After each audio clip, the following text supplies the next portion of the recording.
Bonjour à toutes et à tous. Là, nous voyons Laurence en train de prendre sa drogue. Hein, c'est ça, hein? Tu te drogues, hein? Oui, c'est ça. Elle vient de boire un bon cocktail, là, je l'ai vu. C'est quoi? C'est whisky, vodka? Qu'est-ce que tu mélanges aussi? Oui, c'est un petit peu tout ça. Avec un petit peu de jus de fruits. Ah, quand même. Bon, c'est bon. Alors, on reste donc concentré, toujours au plus haut niveau de ce que vous êtes, de façon à ne pas être impacté aussi et manipulé par la matrice. Avant. Bon, j'ai un drôle de bruit. Ah, ça a coupé. Alors, je répète, on était donc sur l'enquête juste avant qui était sur le mode d'emploi du jeu.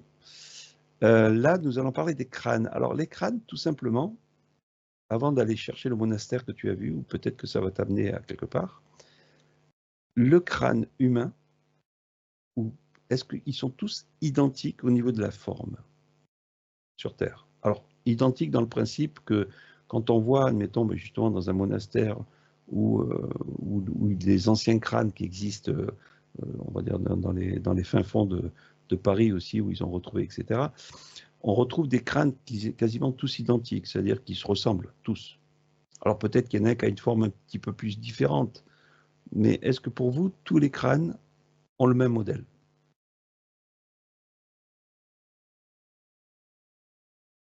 Dans ce qu'on pourrait appeler le crâne humain, quoi. Le crâne humain. Le squelette. En partie. En partie.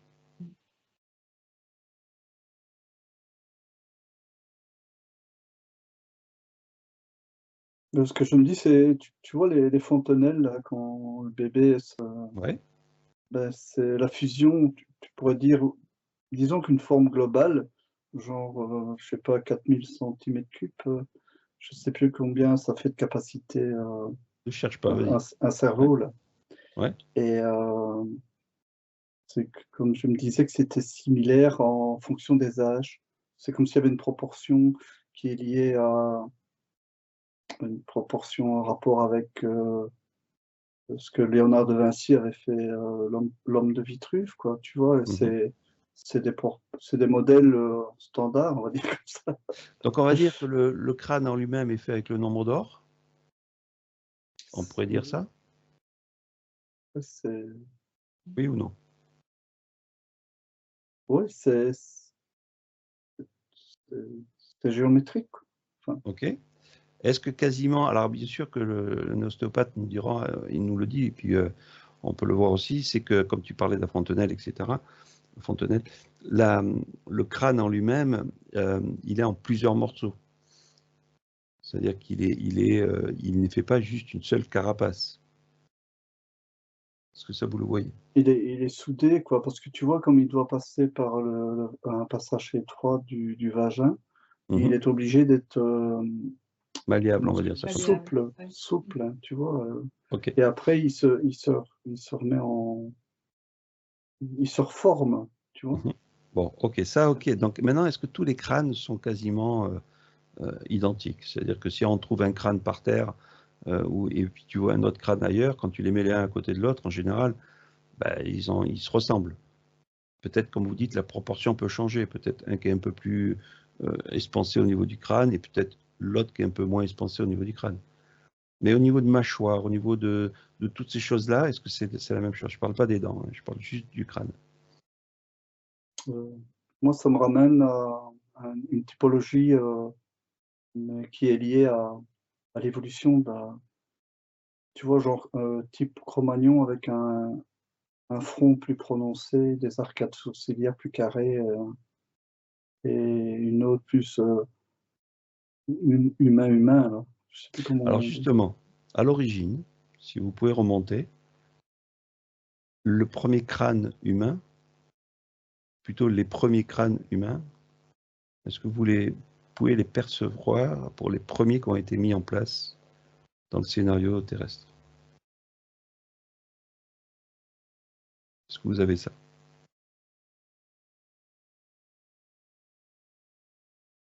C'est comme s'ils étaient différents. Alors, différent de ce qu'on est aujourd'hui. Oui, dans la forme. Ouais. Mais est-ce qu'à l'époque, ils étaient tous identiques? Ou est-ce que c'est pareil que de nos jours, ils sont différents, mais ils ont... On dirait qu'il y a eu des ajustements. Je voulais savoir si en fait il y avait un moule qui a créé le crâne, et ensuite ce moule, il a changé par rapport aux ajustements. Parce qu'on pourrait dire qu'au début, il y a eu une création d'un moule crânien, et il a été donné ensuite aux consciences ce qui allait être habité dedans, ou est-ce qu'il y a eu plusieurs crânes différents? On dirait qu'il y a eu un moule et après il a été modulé. Il y a eu des essais, ça a été échangé. Mmh. Je te laisse dire parce que moi je ne veux pas me laisser, rattraper par mon mental qui c'est comme si je voyais 2 sortes d'humanité, c'est Oui. comme si le côté, humain, donc des doigts préhensiles et cetera, notre forme, heu, a l'air plus pratique et que c'est juste un choix, mais ça n'a rien à voir avec Darwin, Mhm. genre de dire qu'on avait, qu'on descend du singe et qu'on se raffine, Alors, mais pourquoi je vous parle des crânes? Je vous parle des crânes parce que de nos jours, et puis depuis pas mal de temps, on peut regarder les gens tels qu'on les côtoie dans la rue ou de ce qu'on connaît de notre famille, mais sur le crâne, il y a un faciès changeant. C'est-à-dire qu'on peut localiser une personne parce qu'on reconnaît son visage, chacun a son propre visage, et si on regarde à l'intérieur, finalement, les crânes se ressemblent. Qu'est-ce qui a fait que le faciès n'est pas unique avec tous ces crânes sur Terre? moi ça me parle de caractère. Mhm. C'est comme si tu avais des caractères plus prononcés. C'est comme si ton visage reflétait ton caractère, alors que ton crâne, lui, c'est juste, un côté, tu vois? C'est comme si c'était la carrosserie du véhicule, quoi. Alors ça veut dire que avant la naissance, un programme de caractère va s'intégrer au niveau du bébé, fœtus, tout ça, et dès qu'il sort, il aura son propre visage de caractère. Ouais, parce que c'est lié, je vois, il est modulable en fonction de la ligne de conduite. Mhm. Mmh. Heu, moi, ce que ça me dit, c'est que tu as ton caractère transgénérationnel et puis tu auras ton caractère, tu auras ton caractère, existentiel qui va soit te confirmer ta tendance, soit, tu vas faire un genre de chamboulement génétique, caractériel, quoi. En fonction de si on si tu nais dans une prison, ben, si tu vis dans une prison pendant 20 ans, que tu aies un caractère, très épanoui, je crois que ta vie va te transformer, quoi. Et c'est-à-dire on peut regarder des visages plus ridés que d'autres, qui sont le reflet heu, Oui, un caractère de plus étroit que d'autres. ouais, Alors, enfin, l'image que j'ai, c'est que on arrive sur Terre, on nous crée un, on va dire un squelette qui va grandir, Mmh. et ensuite par-dessus, on y rajoute toute la sauce du caractère, et ensuite on va mourir et on va repartir sur le même principe. Donc ça veut dire qu'il y a un moule, euh, on va dire un moule concernant le squelette qui est tout le temps le même, enfin tout le temps le même, tout en évoluant comme tu as dit tout à l'heure par rapport aux âges du temps. Et ensuite, on vient coller sur ce squelette les traits de caractère de chaque personne. Alors, je te dis ça pourquoi? Parce que je ne sais pas si vous avez été en Chine ou par là-bas, enfin bref, dans la rue, on a du mal à reconnaître, si tu connais une personne, tu as du mal à la reconnaître de suite parce que presque tout le monde se ressemble. Alors, presque tout le monde, c'est un grand mot, mais chez les Chinoises ou chez les Chinois, il y a beaucoup de ressemblances, de traits de caractère identiques. Qu'est-ce qui fait que, même en Afrique d'ailleurs, qu'est-ce qui fait que là, on va dire dans le côté européen, ici, Occident, ben, bref, on peut reconnaître une personne facilement, Et qu'est-ce qui fait que dans d'autres pays, c'est plus difficile puisqu'ils se ressemblent presque tous? C'est une perception parce que pour eux, ils se ressemblent pas. Ah oui, pour eux, je suis d'accord. Mmh. D'ailleurs, la reconnaissance, faciale est très employée dans ces pays-là. Mhm. Et ce qui est bizarre, c'est que quand tu vas là-bas, entre autres, tu as l'impression que ça a été des moules et des moules et des moules fabriqués en même temps. Et bien sûr, le fabricant a changé parce qu'il y en a qui a pris sa pose, il y en a un autre qui a repris le derrière le circuit, on va dire, d'usine. Mais finalement, ils se ressemblent presque tous. Bien sûr, chacun a sa trait de caractère. Et ça a été fait à une grandeur, à une échelle, à une production accélérée, on dirait. Qu'est-ce que, voilà, j'essaie de vous tourner un petit peu vers cette compréhension de faciès. Moi, c'est comme ce que ça me dit, c'est comme si on avait eu un trafic, enfin, pour ça, j'en reviens au classique, genre Anunnaki et la construction de l'humain, Mhm, à une époque. Et c'est bizarre, c'est comme si, donc tu avais une production qui avait été fabriquée au départ par, des d'une manière extraterrestre, on dirait ainsi. Mais ces choses bizarres, c'est comme si je voyais que l'intelligence artificielle, avait pris le relais par rapport à, c'est comme si on avait un Anunnaki artificiel, quoi, mhm.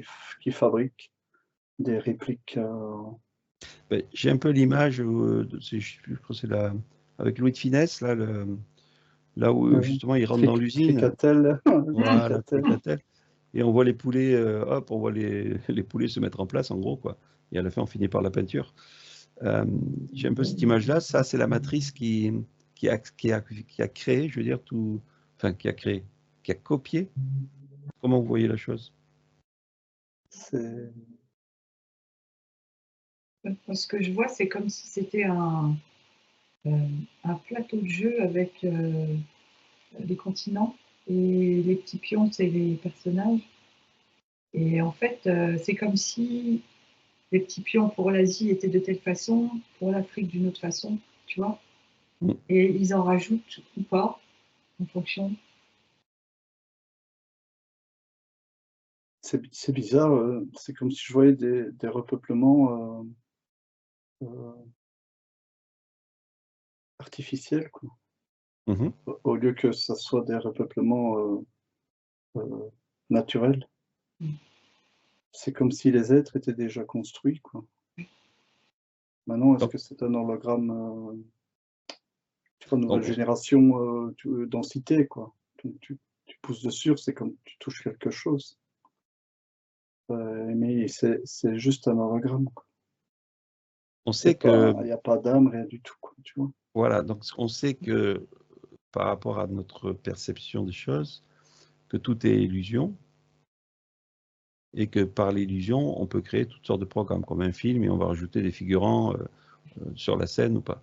Donc c'est un petit peu ça que vous voyez dans le principe où il y a eu un programme mis en place et ils ont intégré autant de pions qu'ils avaient envie d'en mettre pour pouvoir justement, on va dire, utiliser leur scénario comme ils en avaient envie.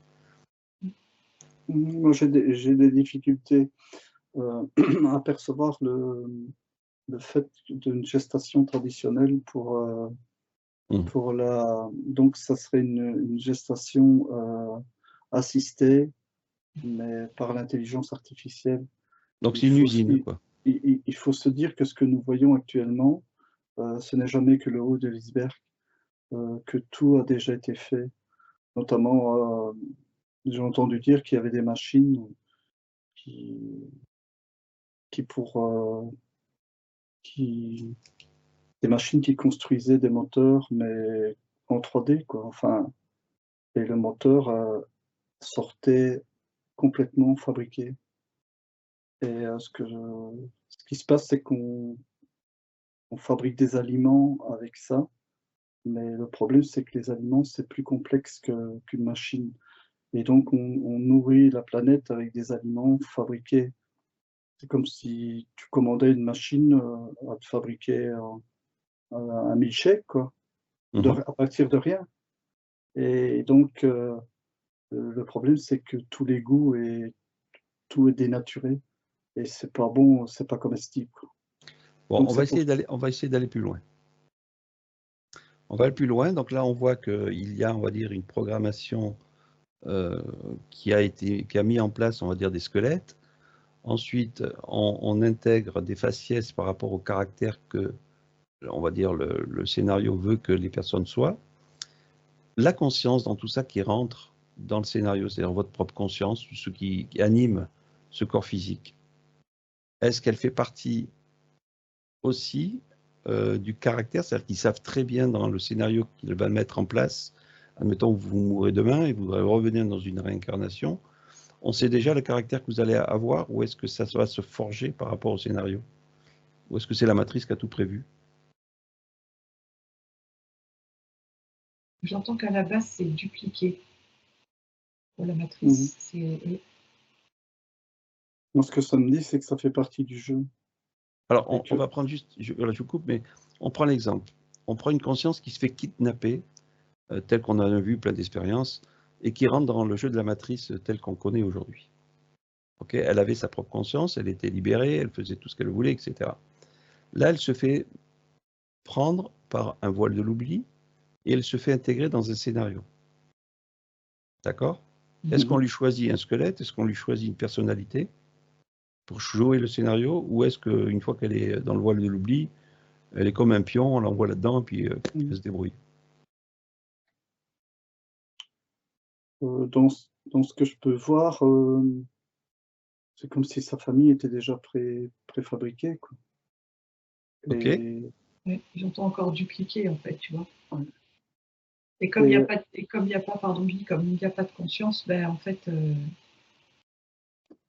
ça sera la disharmonie, mais pas pour la matrice. Alors, ce que vous me dites là, c'est que d'abord le scénario est créé, et une fois que le scénario avec les avatars sont mis en place, on va dire des coquilles vides, on va y intégrer dans le scénario une âme qui a été emprisonnée, et puis on la fout dedans, quoi. Oui. Et ce que ça me dit, c'est qu'au préalable, il y a cette logique de consentement qu'il Oui, ça faut mettre en œuvre. Oui, mais ça c'est au début, donc oui.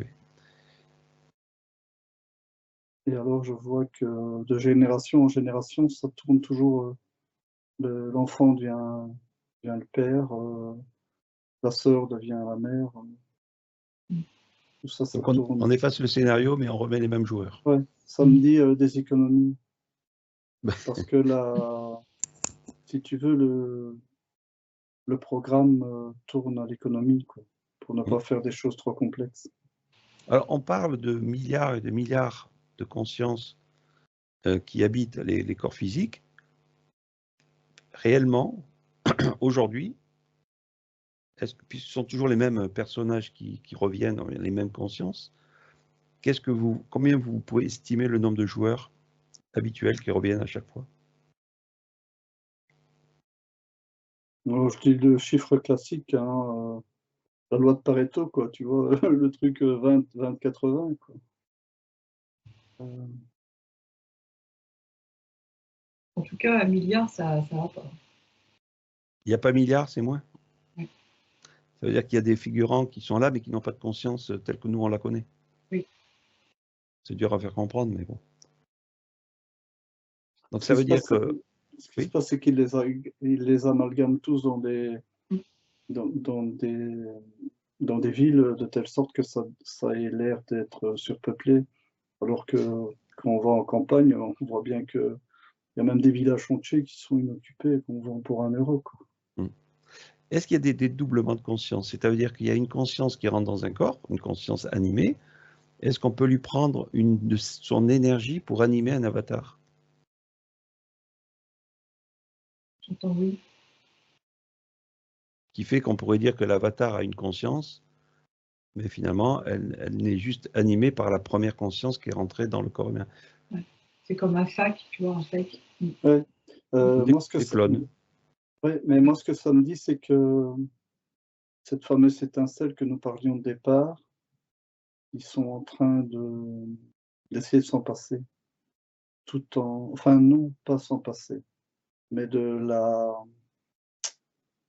la circoncire, un maximum. Ils sont en train de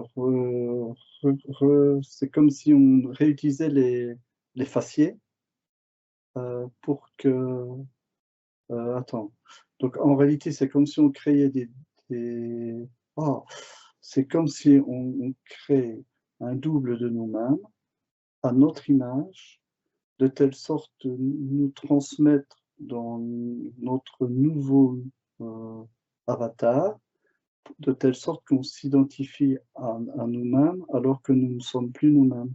Enfin, c'est assez bizarre. Mhm. Parce que pour l'instant, nous sommes des êtres biologiques qui ont eu un papa et une maman et c'est comme s'il y avait un futur, clone, on va parler comme ça, beaucoup plus virtuel ou robotisé et on va nous transférer et avec la donc non seulement on aura le voile de c'est même plus un voile, on sera complètement annihilé, donc on aura complètement perdu notre connexion avec, notre no notre notre moi supérieur, quoi. C'est C'est l'objectif. ouais, c'est comme si, par C'est exemple, c'est possible qu'il y ait 5 Guy, mais sans conscience. C'est-à-dire mais que là, tu m'as donc piqué ma question, hein, Guy, on va revenir dessus sur ce que tu dis. C'était là, dans un futur proche, que vous voyez, c'est, on va dire, du robot, tout simplement. Donc, il n'y a plus de squelette physique, enfin, biologique, mais il y aura un transfert de conscience dans les robots qui fait que il n'y aura plus de voile de l'oubli, mais ça sera au-delà de ça. Et ce sera en fait une mécanique qui sera animée et qui parce que servira encore plus sur le scénario, etc. parce Ok. que, il y a quelque chose de fondamental, c'est notre énergie. Elle est infinie et Oui. c'est eux, ils ont besoin de ça pour, entretenir tout leur système. Donc pour animer, c'est notre énergie qui anime. Mmh. Mais alors on va perdre notre conscience. Alors c'est perdre, c'est-à-dire en fait c'est une déconnexion, un Mmh. petit peu comme Et enfermé dans une cage ouais. en plomb et l'énergie ne passera pas de De la toute conscience. toute Ok. façon, regarde, c'est ce qui se passe maintenant, le fluor, ça sert à quelque chose, c'est tout des systèmes de déconnexion, quoi. Alors on va faire une autre Heu, chose. Je fais exprès d'accélérer parce que ça va vite, le temps passe vite. Remontez au plus haut où vous y étiez tout à l'heure. On monte au plus haut de la plus proche possible de la conscience, au-delà des soi. Dès que vous y êtes, vous me dites. Là où vous pouvez vous situer en harmonie, tranquillement. Ouais. Laurence, tu voulais dire? Voilà, je crois que j'y suis. Ok. J'arrive pas à parler. Ouais. Alors, Guy, je ne sais pas si tu es arrivé quelque part. bah, je suis arrivé à mon essence, mais si on fait la loi de 1, tu vois, c'est l'essence de tout le monde, quoi. Ok. Tout simplement, vous allez demander à votre mental de remettre ce circuit on vient de mettre en place, c'est-à-dire de ce crâne qui a été créé au début, jusqu'au robot, c'est-à-dire avec une conscience enfermée à l'intérieur, enfin plutôt une énergie. Comment la conscience réagit-elle à tout ça? Ou est-ce qu'elle le sait? Comment vous voyez ça? Qu'est-ce qui s'exprime en montrant ces images-là?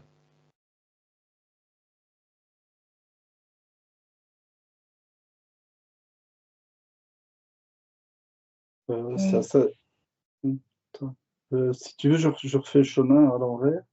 Donc je pars de la source et je vais en réalité je pourrais parler de ma conscience future et je la vois dans un dans dans un crâne, robotique et je vois qu'elle, autant tu as une flamme, tu pourrais parler de ta flamme, Mhm, heu, là je vois un flash, tu sais, de discothèque, quoi. mhm. C'est ce que ma conscience est devenue et elle reste C'est des Disons que flashs, ce flash reste enfermé. Oui, mais ce sont des flashs de conscience. Donc, ils vont prendre une conscience unitaire, ils vont en faire des flashs de conscience, comme ça, elle va être défragmentée, mais elle va garder son énergie. Elle va quand même perdre son énergie, mais elle aura encore assez d'énergie, quoi. C'est bizarre, mais c'est purement, c'est bizarre, mais ça me fait penser à des petites centrales nucléaires. Ça ne sert qu'à ça, quoi. Parce qu'ils ont un objectif de rentabilité énergétique, quoi. Okay. Laurence, tu as quoi? La conscience, elle est étriquée à l'intérieur du robot, mais comment dire? S'il y a un court-circuit ou quelque chose comme ça, c'est comme si elle regagne en vitalité, en énergie. Tu vois, il y a une possibilité qu'elle puisse quand même s'expandre. Alors, mais est-ce que la conscience, au-delà de tout ça, est OK avec ça? Ou est-ce que c'est elle qui a créé tout ça jusqu'au robot?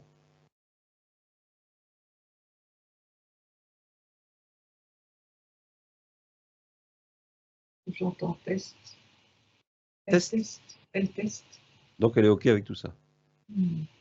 C'est elle qui a créé tout ça. Mais c'est bizarre, mais autant l'âme, on la considère comme strictement de la mémoire, mais je pense qu'elle est impliquée. Il y a une histoire d'ego, il y a une histoire. C'est plus complexe qu'on penserait. Disons que son acceptation n'est pas, elle est modulée. Je dirais, il y a des leurres entre notre conscience active et notre moi supérieur. Et il y a un interfaçage également. Et elle n'a pas toute l'information pure, quoi. Parce que justement, c'est un jeu tu vois, d'ailleurs, nous autres, on se fait leurrer. Il ne faut pas penser que notre conscience supérieure soit mise à l'abri de tous ces scénarios extrêmement sophistiqués. Ce sont des gens intelligents, même s'ils n'ont pas d'imagination ni de création, ils savent bien nous mettre en, comment est-ce que je vais dire, l'orchestre. Ils savent bien gérer l'orchestre que nous représentons en termes d'intelligence. Donc là, ce que vous voyez, c'est que tout le programme, entre guillemets, obscur à nos yeux, qui se met en place par l'enfermement d'une conscience dans un robot, est dans une logique de test de la conscience au-delà de tout ça. Il y a aussi le consentement qui Ok. Reste sur le principe de ce que je viens de dire. Laurence, tu as quoi? Ouais. Je suis un peu sidérée parce que effectivement, j'arrête pas d'entendre test. Elle participe aux essais, en fait.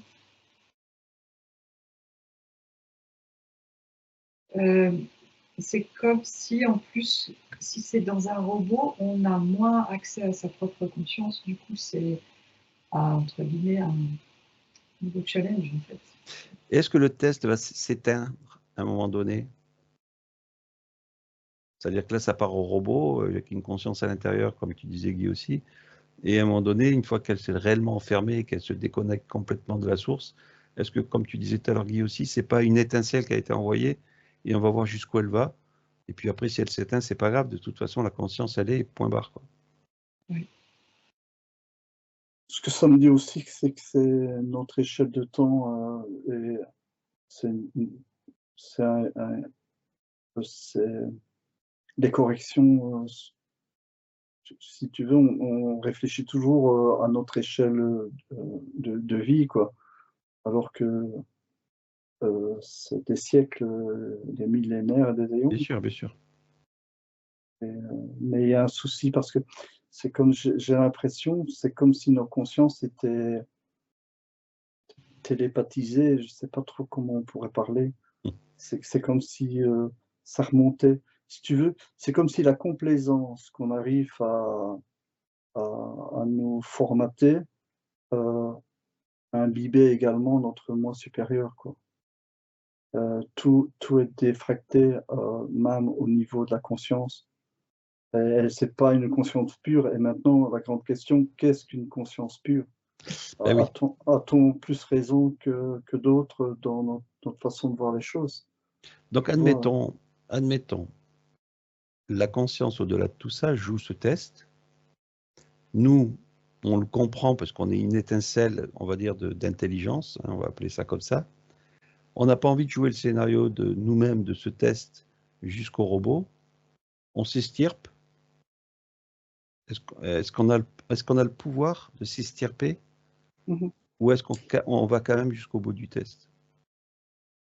J'en reviens à ta lyre, enfin à ton art. Ouais. Et, Donc ça veut dire qu'on peut jouer une autre mélodie. ouais. La conscience, c'est pas grave que tu aies pas fait le test jusqu'à la fin, elle s'en fout. Parce qu'il y a des millions de tests qui ont été lancés. Et dans tous les cas, elle jouera le test. En réalité, tu te déclares non-joueur. Oui, mais tu es dans le test quand même du non-joueur.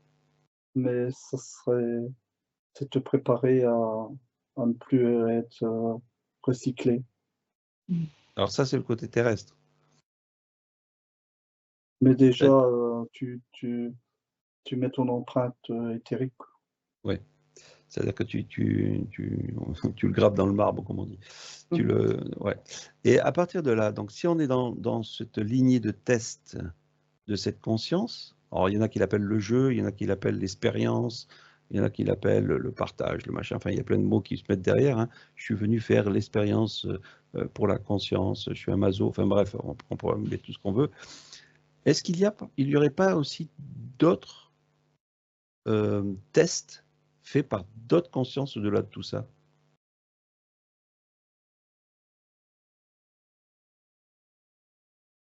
S'il n'y aurait pas qu'une conscience? J'entends, oui. Ouais, mais il va falloir qu'on investigue dans une prochaine. Moi, c'est comme si j'avais un contre-programme, quoi. Tu vois, En fait, au-delà de tout, on va couper parce qu'on arrive déjà à la fin.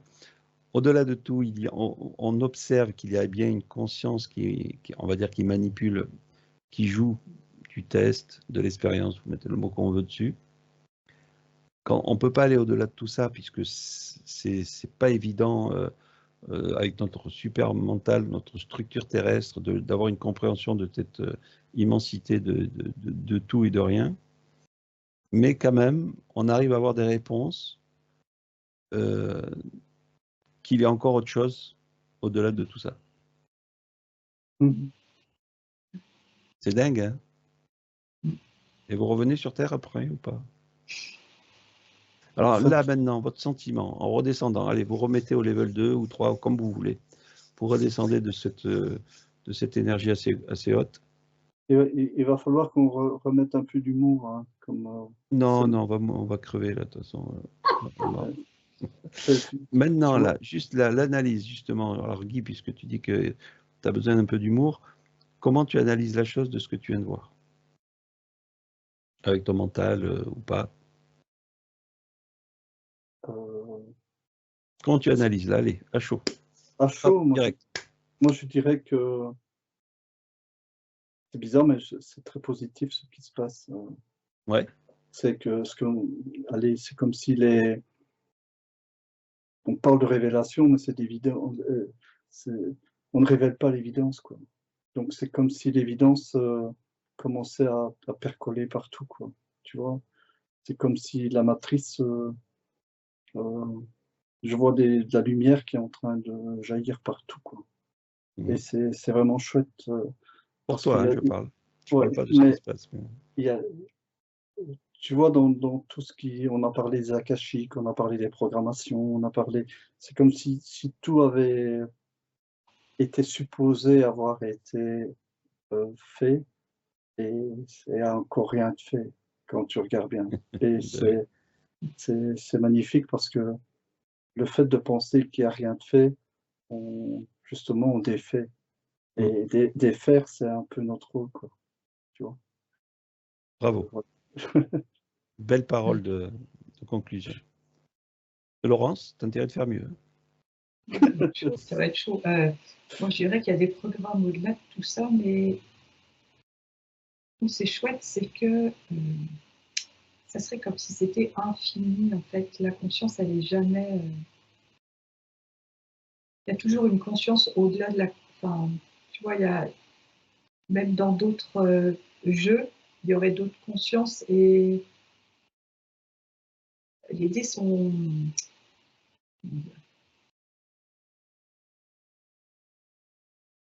Tout n'est pas joué, en fait, tu vois, et c'est ça qui est bien. Ouais. C'est-à-dire qu'on a une harpe en permanence avec nous, mais on ne se la voit pas. Il faut qu'elle soit en harmonie, la harpe, pour qu'elle puisse être... Et ce qui est intéressant, c'est qu'on pourrait être dans une... Comme tu disais tout à l'heure, on aurait pu plomber le truc en disant oh, finalement, on est là sur Terre, on est manipulé par une conscience, et puis on va jusqu'à là-bas, on peut s'éteindre. Alors qu'au contraire, on a une attention intégrée à l'intérieur de nous qui nous permet au contraire d'aller au-delà de tout ça. C'est-à-dire de jouer une autre mélodie et d'aller expérimenter et profiter justement de cette énergie qui nous est donnée par cette conscience pour aller chercher de l'au-delà infini. Voilà, il n'y a pas de mots. En fait, il n'y a pas de barrière finalement. Il n'y a pas de barrière. Ouais. C'est nous qui nous mettons les barrières, comme d'habitude, etc., etc. Donc ne sombrez pas, jouez de votre harpe. Hein. Et ce qu'il faut dire, c'est qu'il y a une évolution. Maintenant, tu ne fais plus peur à un enfant avec un crâne, quoi. Alors, après, il y a l'évolution terrestre, ça c'est une chose. Mais ce qui est plus intéressant, et c'est là où justement on joue sur le mot égoïste, il n'y a que nous, un point c'est tout. Il n'y a que toi, Guy, tu es tout seul, tu joues ta propre expérience, tu n'as besoin de personne, et ensuite tu te sers du partage des uns et des autres pour pouvoir faire ce que tu as envie de faire, quoi.